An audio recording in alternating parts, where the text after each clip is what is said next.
الحمد لله نحمده ونستعينه ونستغفره ونؤمن به ونتوكل عليه. أعوذ بالله من شرور أنفسنا ومن سيئات أعمالنا، من يهده الله فلا مضل له ومن يضلله فلا هادي له، وأشهد أن لا إله إلا الله وحده لا شريك له، وأشهد أن سيدنا ونبينا ومولانا محمدا عبده ورسوله، صلى الله تعالى عليه وعلى آله وأصحابه وبارك وسلم تسليما كثيرا. أما بعد، فأعوذ بالله من الشيطان الرجيم. بسم الله الرحمن الرحيم. وذروا ظاهر الإثم وباطنه، إن الذين يكسبون الإثم سيجزون بما كانوا يقترفون. وقال تعالى: يا أيها الذين آمنوا اتقوا الله وكونوا مع الصادقين. صدق اللہ العظیم. میرے قابل احترام بزرگوں، رمضان المبارک کے گزرنے کے بعد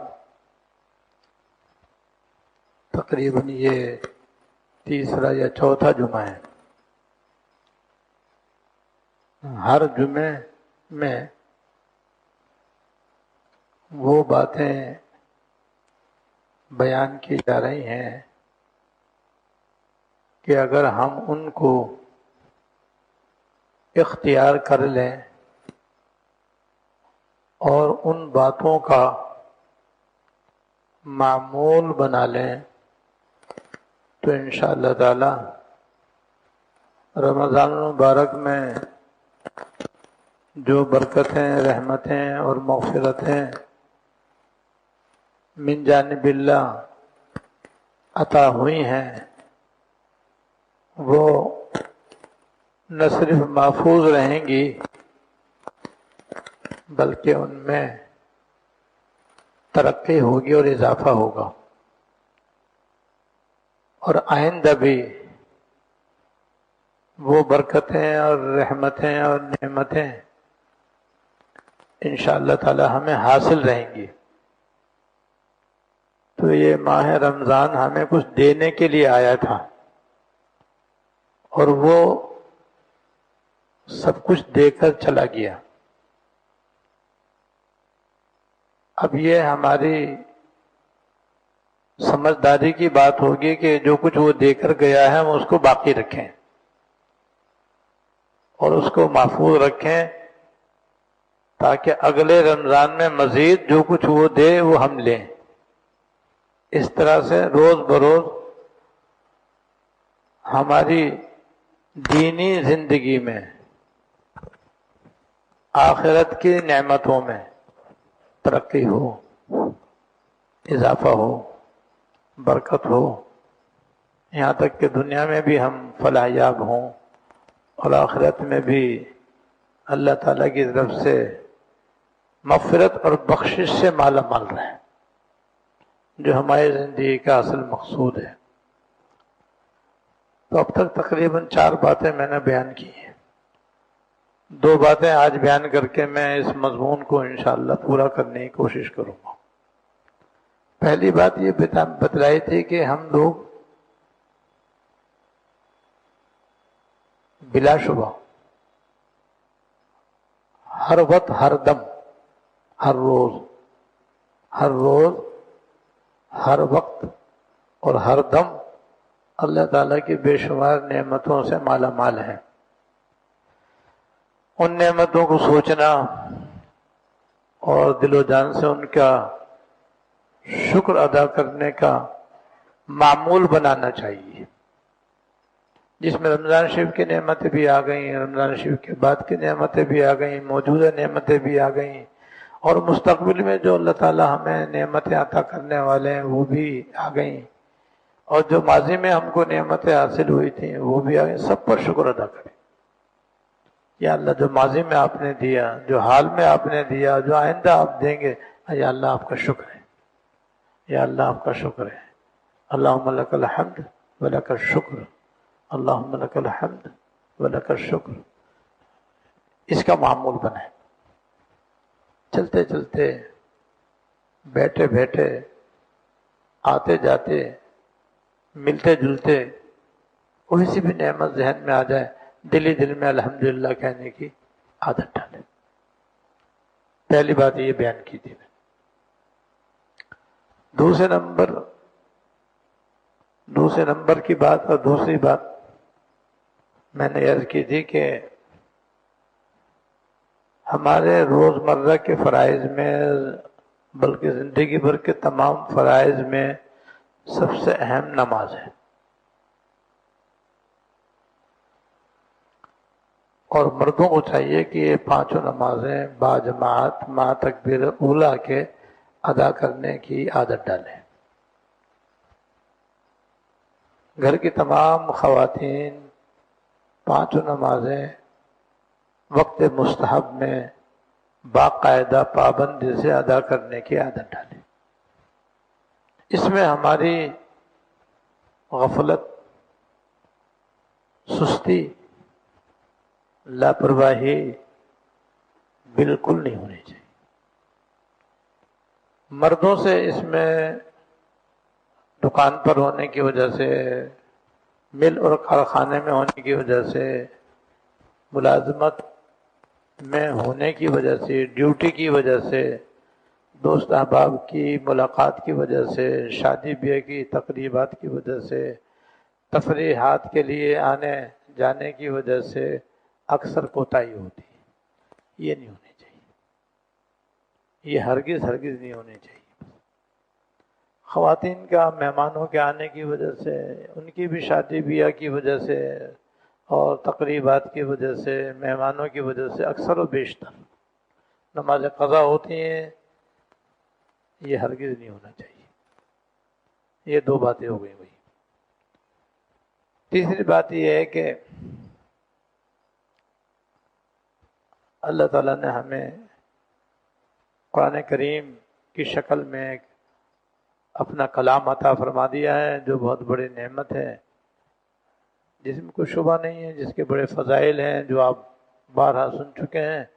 بس اب ہمارا زندگی بھر کا یہ معمول رہنا چاہیے کہ روزانہ بلا ناغہ قرآن شریف کی تلاوت کرنی چاہیے، جس میں الف لام میم سے مفلحون تک بھی ایک دور چلنا چاہیے، جو مہینے میں 2 مہینے میں پورا ہو جائے، اور صبح شام کی جو مشہور صورتیں ہیں وہ بھی روزانہ معمول میں رہنی چاہیے۔ ہر نماز کے بعد بھی کچھ صورتیں پڑھنے کا معمول ہونا چاہیے۔ یہ سب باتیں آپ کے علم میں ہیں، پہلے بتائی جا چکی ہیں، لیکن یہ نہیں کہ کبھی پڑھا کبھی نہیں پڑھا، کبھی پڑھا کبھی نہیں پڑھا۔ یہ والا جو معاملہ ہے، یہ ہماری غفلت اور ہماری کوتاہی، سستی اور لاپرواہی پر مبنی ہے۔ شاذ و نادر کوئی معتبر عذر بھی ہوتا ہے، وہ اپنی جگہ درست۔ روزانہ تلاوت ہونی چاہیے، اور کوشش ہونی چاہیے کہ ہمارے گھر کے سارے افراد قرآن شریف کی تلاوت کریں۔ بہتر تو یہ ہے کہ جب تک سب قرآن شریف کی تلاوت سویرے نہ کر لیں، دنیا کوئی کام شروع نہ کریں۔ اور چوتھا عمل اس کے ساتھ یہ ہے کہ مناجات مقبول روزانہ پڑھنے کا معمول بنائیں۔ مناجات مقبول یہ قرآن و حدیث کی مسنون دعاؤں کا ایک مجموعہ ہے، جس کو حضرت تھانوی رحمۃ اللہ علیہ نے مرتب فرمایا ہے، اور اس میں 7 منزلیں ہیں۔ اور یہ منزلیں ہفتے سے شروع ہوتی ہیں، جمعے کو ختم ہو جاتی ہیں۔ ہر منزل میں مسنون دعائیں ہیں اور بڑی جامع جامع دعائیں ہیں، اور ہمارے سارے اکابر کے یہ معمولات میں سے ہے۔ خود حضرت تھانوی رحمۃ اللہ علیہ کے معمول میں مناجات مقبول تھی، روزانہ حضرت بھی ایک منزل پڑھا کرتے تھے۔ تو ہمارا بھی انہیں سے تعلق ہے، ہمیں بھی انہیں کے سلسلے سے وابستہ ہیں۔ جب وابستہ ہیں تو جیسے روزانہ قرآن شریف کی تلاوت روزانہ پابندی سے ہونی چاہیے، مناجات مقبول کی ایک منزل یا آدھی منزل روزانہ مانگنی چاہیے۔ اور اس سلسلے میں نے عرض کیا تھا کہ اگر کسی کے لیے عربی کی دعائیں مانگنا مشکل ہو تو اس کے لیے آسانی ہے کہ دعائے والہانہ آپ کے خدمت میں پیش ہو چکی ہے، وہ بھی مناجات مقبول کی دعاؤں کا اردو میں ترجمہ ہے، وہ آپ روزانہ پڑھ لیا کریں۔ روزانہ پوری نہ پڑھ سکے آدھی پڑھ لیا کریں، مانگنے کی عادت ڈالیں۔ اور مناجات مقبول میں تو جب آپ پڑھیں گے تب مانگیں گے۔ ایک اور معمول ہمارے بزرگوں سے ثابت ہے، خاص طور سے ہمارے شیخ و مرشد حضرت عارفی قدس اللہ سرہ، حضرت عارفی قدس اللہ سرہ کثرت سے فرمایا کرتے تھے کہ اپنے اللہ میاں سے باتیں کرنے کی عادت ڈالو، اپنے اللہ پاک سے باتیں کرنے کی عادت ڈالو، کہ اپنی چھوٹی سی چھوٹی بات بھی اللہ تعالیٰ سے عرض کرو، اپنی معمولی سی معمولی حاجت بھی اللہ تعالیٰ سے مانگو، اپنی چھوٹی سی چھوٹی پریشانی دور ہونے کی بھی اللہ تعالیٰ سے دعا کرو۔ جیسے بڑی بڑی پریشانیوں میں ہم اللہ تعالیٰ کی طرف رجوع کرتے ہیں، کرنا چاہیے، تو ہمارا اللہ تعالیٰ کی طرف رجوع کرنا اور اللہ تعالیٰ سے گڑ گڑا کر مانگنا صرف بڑی بڑی مصیبتوں کے وقت نہیں، کسی حادثے اور سانحے کے وقت نہیں، معمولی معمولی تکلیف بھی اگر پیش آئے تو فوراً اللہ تعالیٰ سے عرض کرو، یا اللہ یہ تکلیف ہو رہی ہے دور فرما دیجیے، جیسے کان میں درد ہو گیا، سب سے پہلے ہمارے دل میں یہ بات آئے، یا اللہ یہ درد ہو گیا اسے دور فرما دیجیے۔ پہلے دعا کر لو پھر دوا کر لو، یہ سیدھا راستہ ہے، اور الٹا راستہ ہمارا ہے۔ پہلے ڈاکٹر کے پاس جائیں گے، پھر اس سے کہیں گے بھائی کان میں درد ہو رہا ہے، پھر وہ گولی بتائے گا، پھر درد دور نہیں ہو رہا ہے، پھر وہ انجیکشن لگائے گا، پھر درد دور نہیں ہوگا، پھر مالش کروائیں گے، پھر درد دور نہیں ہوگا، آخر میں بھائی اللہ تعالیٰ سے بھی دعا کر لو، درد دور ہی نہیں ہو رہا۔ تو مرتے وقت خدا یاد آیا، تو مرتے وقت خدا یاد آنا بھی غنیمت ہے، وہ بھی فائدے سے خالی نہیں ہے، مگر صحیح طریقہ نہیں ہے۔ صحیح طریقہ یہ ہے کہ جب ذرا سی تکلیف ہو یا درمیانی یا بڑی تکلیف، پہلے اللہ تعالیٰ سے عرض کرو۔ یہ جب ہوگا جب ہم اللہ تعالیٰ سے عرض کرنے کی، باتیں کرنے کی ہمارے اندر عادت ہوگی، تو اللہ والوں کا یہی حال ہوتا ہے، ہمارا یہ حال ہوتا ہے۔ ان اللہ والوں کا حال یہ کہ وہ ہر چھوٹی بڑی حاجت میں پہلے اللہ تعالیٰ سے رجوع کرتے ہیں، چھوٹی بڑی پریشانی پہلے اللہ تعالیٰ کی طرف متوجہ ہوتے ہیں، دعا کرتے ہیں، بڑی سے بڑی حاجت میں بھی اللہ تعالیٰ سے رجوع رہتے ہیں، بڑی سے بڑی مصیبت میں بھی اللہ تعالیٰ سے رجوع رہتے ہیں، دیگر اسباب کی طرف بعد میں توجہ کرتے ہیں، پہلے اللہ تعالیٰ کی بارگاہ میں درخواست کرتے ہیں۔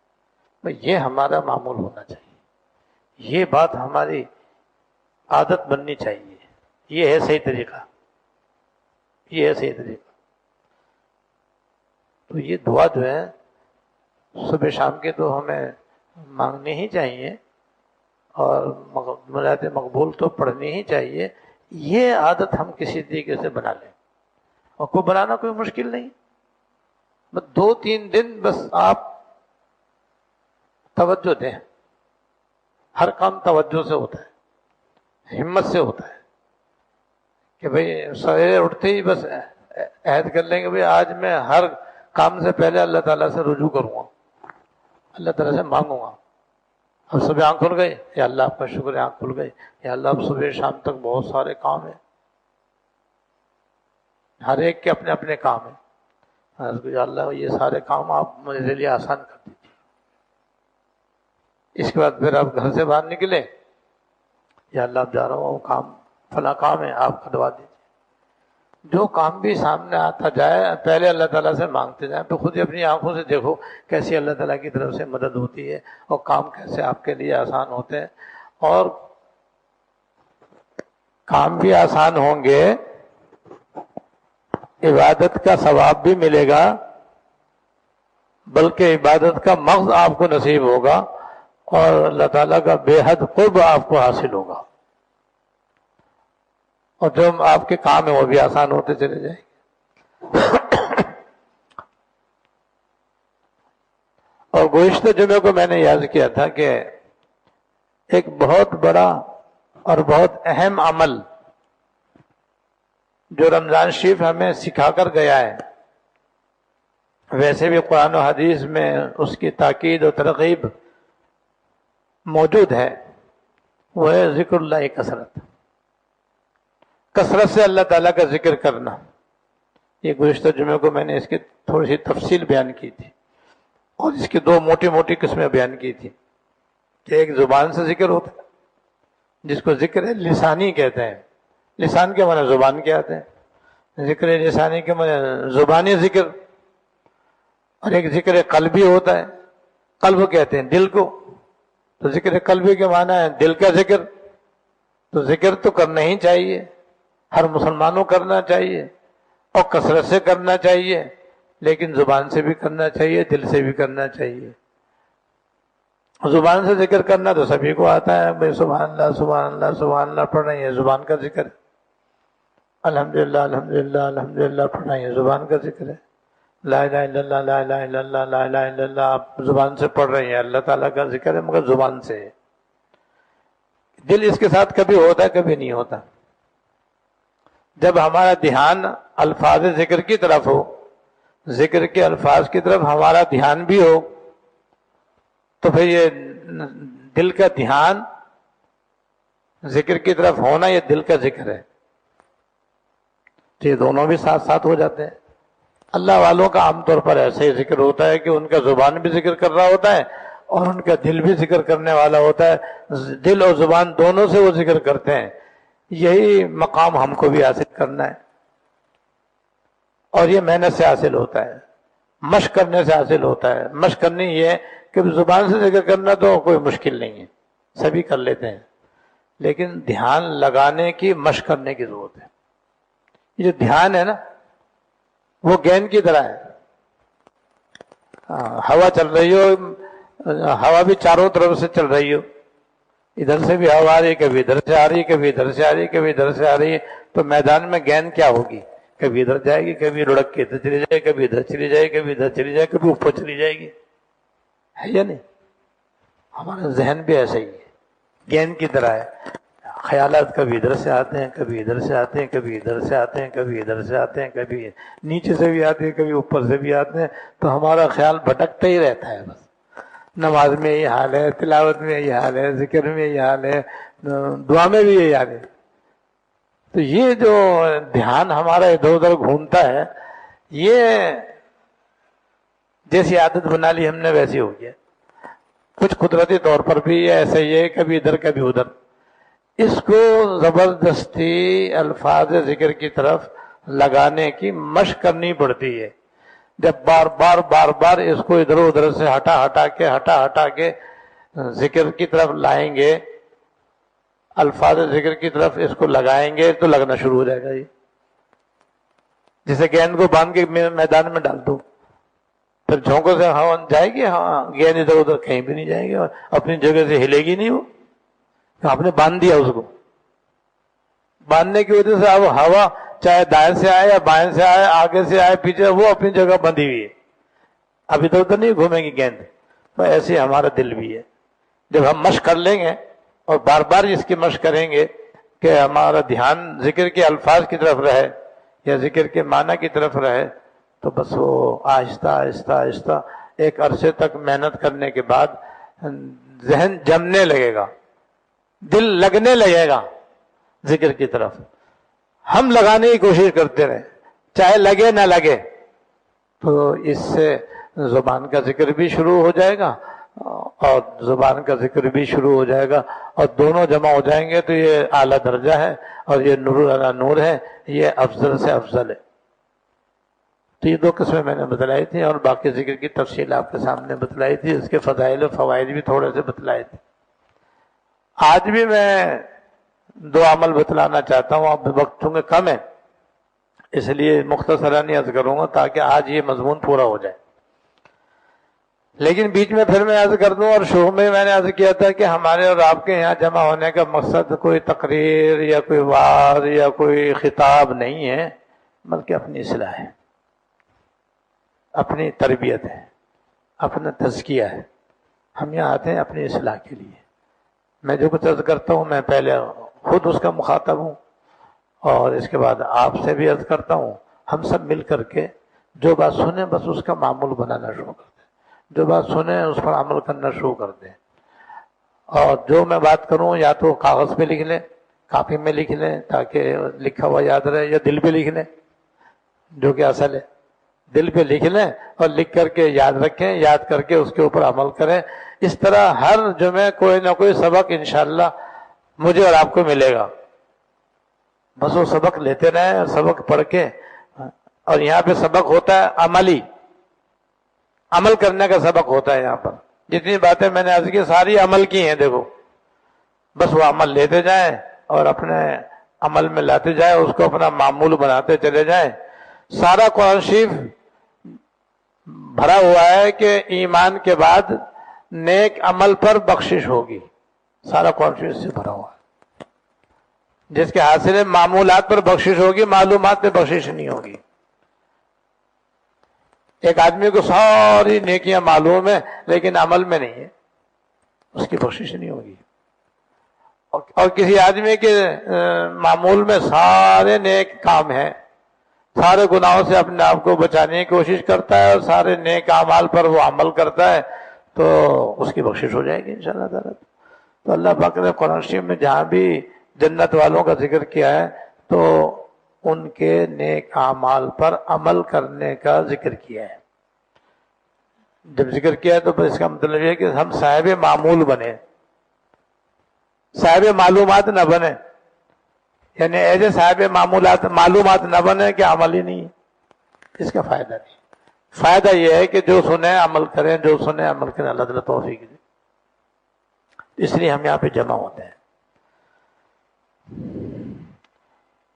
آج جو بات عرض کرنی ہے وہ یہ ہے کہ اللہ تعالیٰ نے ہر انسان کے اندر ایک اس کی فطرت ایسی رکھی ہے، ہر انسان کی فطرت اللہ پاک نے ایسی بنائی ہے کہ وہ دوسرے کو دیکھ کر زیادہ اثر لیتا ہے، دیکھ کر وہ زیادہ اثر لیتا ہے، پڑھ کر اور سن کر اتنا اثر نہیں لیتا۔ پڑھنے سے بھی فائدہ ہوتا ہے، بالکل بے فائدہ نہیں ہے، سن کر بھی فائدہ ہوتا ہے، بے فائدہ نہیں ہے۔ زیادہ فائدہ اس کو دیکھ کر ہوتا ہے، دوسرے کو دیکھ کر کے یہ زیادہ اثر لیتا ہے۔ دیکھ دیکھ کے کارپینٹر کا بیٹا کارپینٹر بن جاتا ہے، دیکھتے دیکھتے باورچی کا بیٹا باورچی کا ابا بن جاتا ہے۔ فطرت ہے، فطرت بس اسی سے سبق لے لیں کہ یہ دین جو ہم سے عمل کا تقاضا کرتا ہے، یہ ایمان جو ہم سے عمل کا تقاضا کرتا ہے، اس کے لیے صحبت کی ضرورت ہے۔ لہذا اللہ والوں کی صحبت اختیار کریں، علماء ربانی یعنی وہ اللہ والے علماء جو باعمل ہیں، ان کے پاس جائیں، ان کے پاس بیٹھیں، ان کی باتیں سنیں۔ اللہ والوں کی جو متبع سنت ہوں، متبع شریعت ہوں، شریعت کے مطابق چلنے والے ہوں، اللہ تعالیٰ کی محبت ان کے دل میں غالب ہو، غیر اللہ کی محبت مغلوب ہو، گناہوں سے دور رہنے والے ہوں، نیکیوں پر عمل کرنے والے ہوں، بس ان کی صحبت اختیار کریں۔ فارسی کے مشہور شعر ہے کہ صحبت صالح تھوڑا صالح کند، صحبت طالح تھوڑا طالح کند۔ نیک آدمی کی صحبت تجھے نیک بنا دے گی اور برے آدمی کی صحبت تجھے برا بنا دے گی۔ اللہ تعالیٰ ہمارے بھائی حضرت غلام قادر صاحب رحمۃ اللہ علیہ کی مغفرت فرمائے، بخشش فرمائے، درجے بلند فرمائے۔ وہ دیکھنے کا اثر سنایا کرتے تھے۔